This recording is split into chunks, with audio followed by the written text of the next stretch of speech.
اعوذ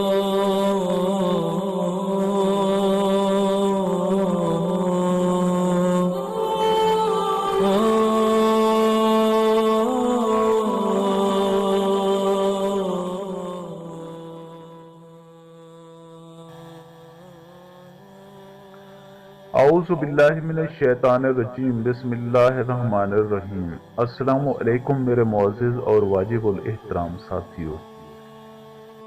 دوستو، ایک دن قاضی کی عدالت میں کسی علمی مسئلے پر بحث ہو رہی تھی۔ اسی دوران میں ایک خستہ حال درویش داخل ہوا اور موضوع مقام پر بیٹھ گیا۔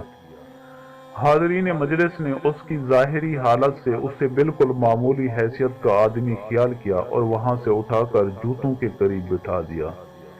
درویش اس بات سے غم زدہ ہوا لیکن خاموش رہا۔ بحث کسی بہت ہی اہم علمی مسئلے پر ہو رہی تھی اور اتفاق ایسا تھا کہ کوئی بھی اس مسئلے کو مناسب طور پر حل کرنے میں کامیاب نہ ہو رہا تھا۔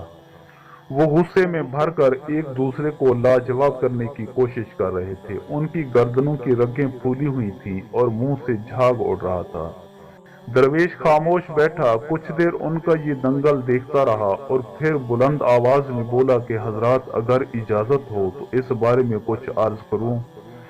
قاضی نے فوراً اجازت دے دی اور پھر درویش نے شیریں گفتاری اور استدلال کے ساتھ ایسی آسانی سے وہ مشکل مسئلہ حل کر دیا کہ سب حیران رہ گئے۔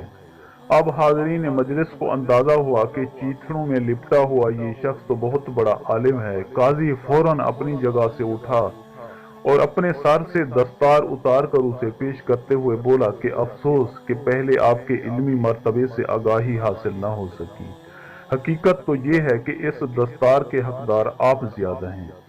درویش نے دستار لینے سے انکار کیا اور یہ کہہ کر وہاں سے چلا گیا کہ میں اس غرور کی پوٹ کو ہرگز اپنے سر پر نہ رکھوں گا۔ یاد رکھو، انسان کا رتبہ بہتر لباس سے نہیں، بہتر علم سے زیادہ ہوتا ہے۔ کوئی شخص صرف سر بڑا ہونے سے عالم نہیں بن جاتا، سب سے بڑا سر تو کدو کا ہوتا ہے۔